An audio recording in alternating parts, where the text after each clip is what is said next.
Okay, day 2 of my trip, Tekapo to Dunedin. Basically, I was going to go down beside the Tekapo River, but with the amount of rain they had overnight, I was told the ground was soft, so changed tactics and headed the dirt road, which is about 2 kilometres to the east of it. Best decision ever made. Met up with a group of people riding, and they took me over one of the passes, which took me to some amazing views. So let's stop me talking and have a look at day 2, which is probably the best day I had in New Zealand.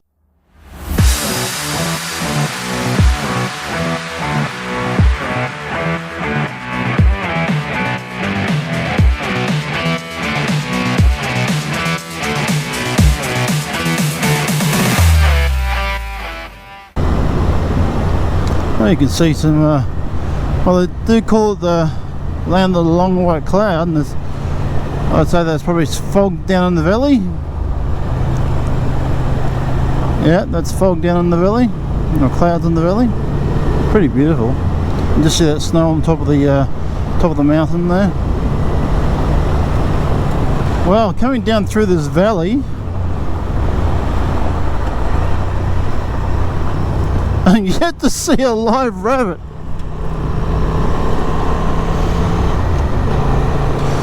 I've seen so many dead rabbits on the road. Hopefully, you know, I'd like to sight one at least running beside me. I don't want to run over one. For some reason, I thought it would be getting warmer. I'm actually getting colder. Maybe because I'm probably sweating inside my thermals. Anyway, well, the valley opens up into a lovely view of the mountains. I'm keeping ahead of that front, that's for sure. Not wet yet. Last thing I want to do is get soaking wet. Let's open this bike up and see what she can do.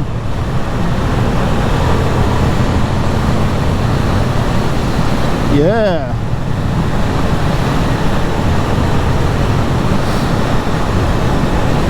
Oh, loose gravel again. Ooh, skirting. Come on, Mr. Magpie, get out of the road.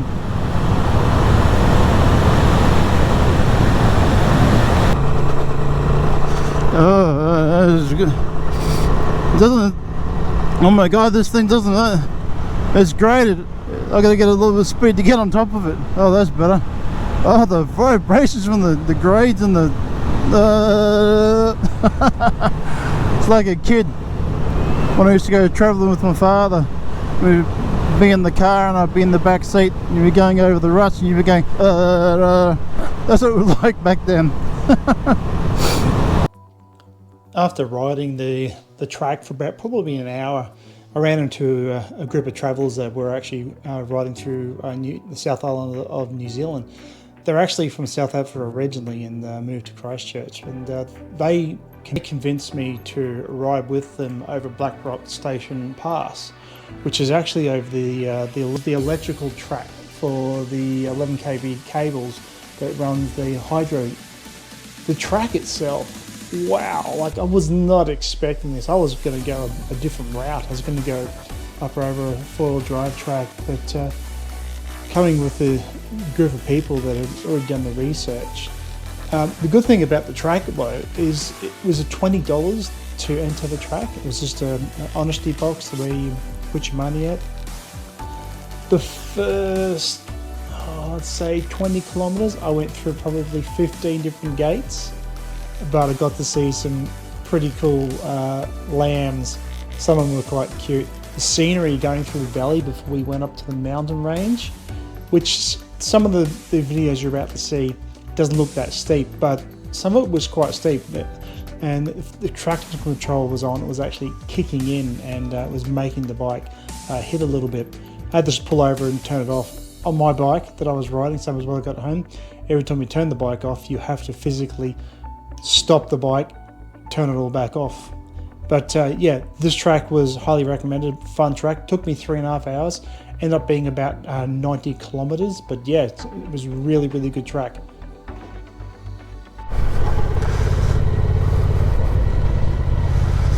Got to ride carefully because I don't want to run over sheep. Little lambs.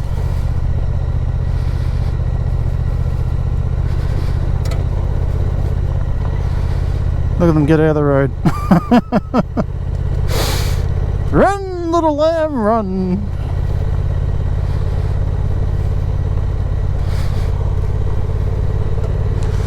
Probably doesn't.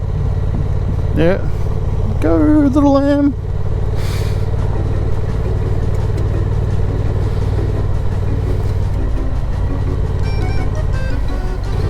More sheep. Oh, get through. Get through, old lady. Come on, little lamb. Look at you running. Oh, Jesus. That one nearly ended in tears.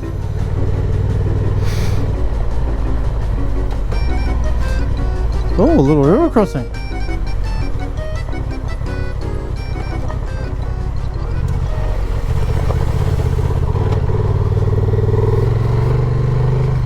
And another gate. Look at this little valley. It's fantastic riding through here. That looks like someone had enough there. Oh, some more little creek crossings. Let's pick a line.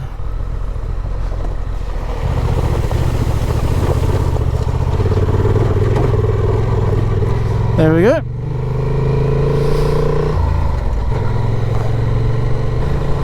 I think we're following the power cable trail through here. Looks like it goes up and over the mountains. I just had to turn my traction control off because it was annoying me utterly. As I was going up the hill, it was like last thing you want is traction control digging in when you're going up a goddamn hill.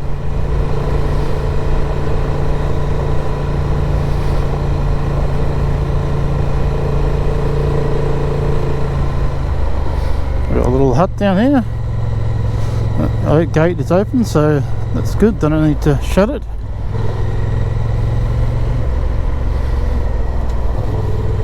Oh, bit of soft stuff.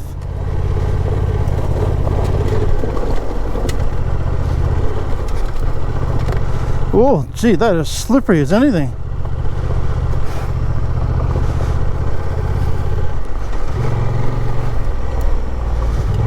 Another little river crossing. Oh, this one looks deeper.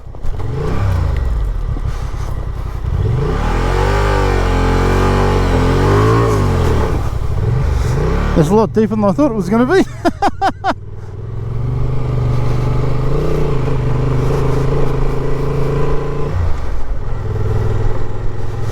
That's a big dead rabbit. It's a kangaroo. What the hell? What's a kangaroo doing in New Zealand? That was... What is a kangaroo doing here? That was a rock wallaby, actually. That's another wallaby. Why is there rock wallabies in the South Island of New Zealand? I'm confused. If I see a live rock wallaby, I'm going to be...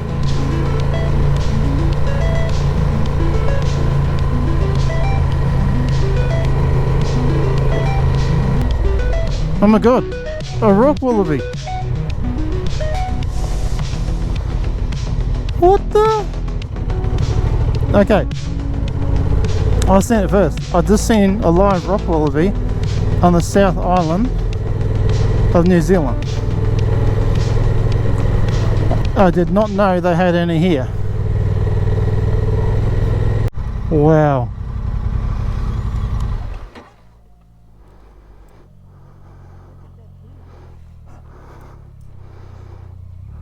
Oh wow. From here heading down to that valley, like that's where I'm heading down there now.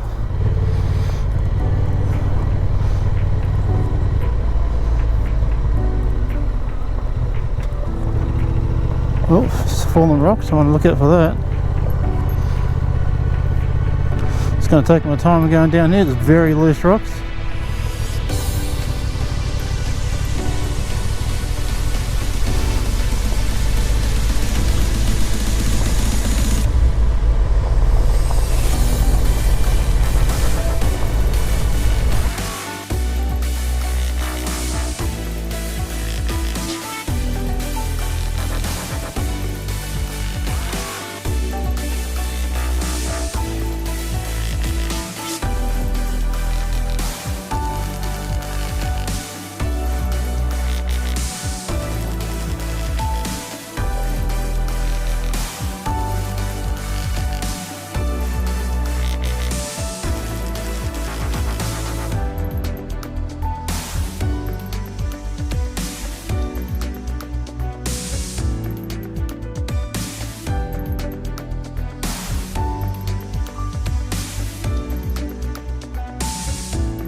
This rocky river pass, oh, it doesn't look like it, but when the snow melts, this is actually the off run to the lake, and the rutting through here was unbelievable. The rocks themselves were probably size of some small footballs, big baseballs or big cricket balls. Every time the boat rode over them, your wheels would disappear down into another rut. It was this constant movement. It took about 5 minutes to get across. I double speeded some of the stuff up because I didn't think you want to watch me huff and puff going through here, because it was quite hard work, like with manhandling the bike.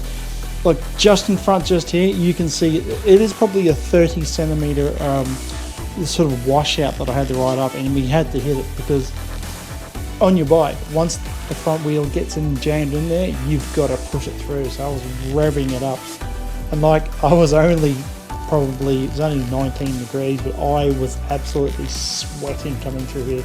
I think it was just more manhandling the bike than anything, but it was a fun part of the ride. I did enjoy it very much so. Yeah.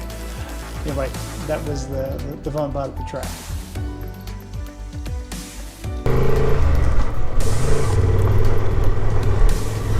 Oh, don't ever want to do that again. That was a rocky riverbed, and you had to buddy put your bike through where the waters were going through the ruts. Oh, thank God, 5 kilometres an hour back on asphalt. I think the first time in a long time I'm happy to be back on asphalt. Whew. Apparently there's a pub over the back here, and I think the 3 of us are going to get a nice celebratory beer. Look at that lake, that's beautiful. Jeez, I'm hot. I'm going to start opening vents up on my jacket. It's only 19 degrees out. It's funny, that front that was supposed to hit today, they were saying it was going to get 20 to 30 mils of rain. It's like it's stalled at Tekapo. Maybe that's the thing it does, and people know it and I don't. I'm not being a local, but I was trying to get out of there in a hurry because I didn't want to get wet. Riding through this in the wet would be a nightmare. Look at the glassiness of that lake. It's beautiful. Iridescent green.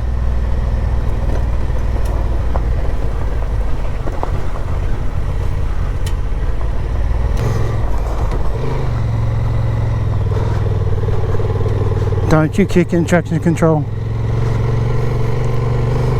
Oh no, I turned it off. That's right, forgot.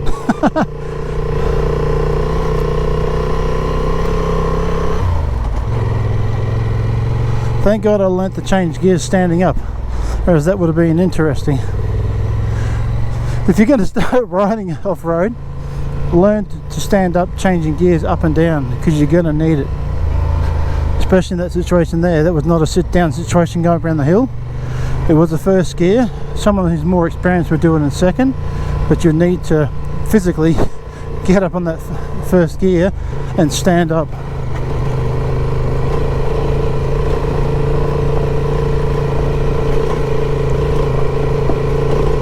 And turn traction control off. If I had it on now, it'd be screaming at me.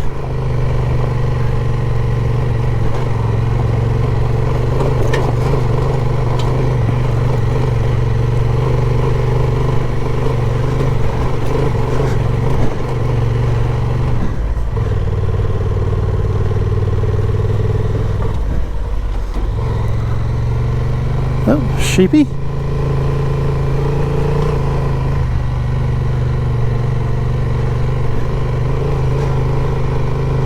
This is quite steep. Look at those boulders.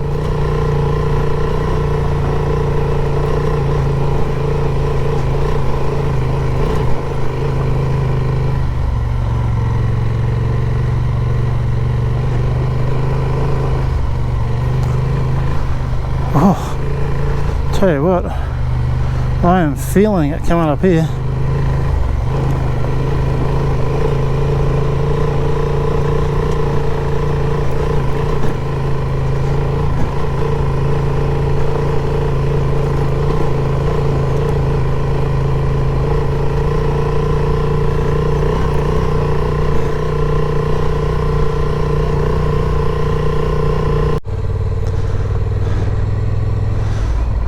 Oh, civilization, yay!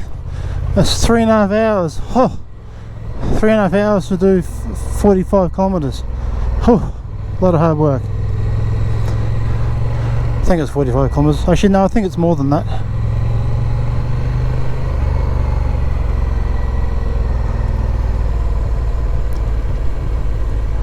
I am tired. I think I'm due for a beer. No more off-road track today. I'm going straight to the pub for a beer with these guys and then straight into Dunedin. I was going to go over Danzy's Pass with them, but I won't make it into Dunedin until 7:30 tonight, so that's a skip now for me. This track's taken a lot longer than I thought. The end of this ride was, to be honest, really happy to be the end of it. It was quite tough. It was a grade 4 track in New Zealand. Grade 5 is the hardest. But coming down this part of it and seeing the hydro dam and seeing the end of it, it was sort of happy. To look back at what I just came down was pretty spectacular, considering I've never done something like this before, going over a mountain range. And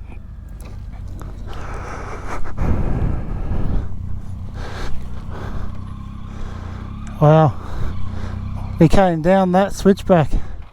Look at that, we're all the way up there. Right, I was out of there.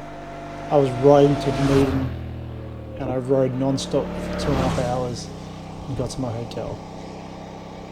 Day 3, let me just put it this way. Day 3 was wet, it was rainy, and it didn't stop from the time I got up until I got into Christchurch. I was absolutely drenched to the bone. You can see here, this is the reason why I never did a day 3 ride, other than riding back to Christchurch. Okay, that's it for my trip to New Zealand. Hope you enjoyed the part 1 and part 2 today. And I was going to do 3 parts, but as you could see, the weather at the end of part 2 was not my favourite. So like and share, and if you want to see more videos, which I'm going to be doing fortnightly from here on, and next 2 weeks I'm going to be doing the Northern Rivers Ride of New South Wales. Out.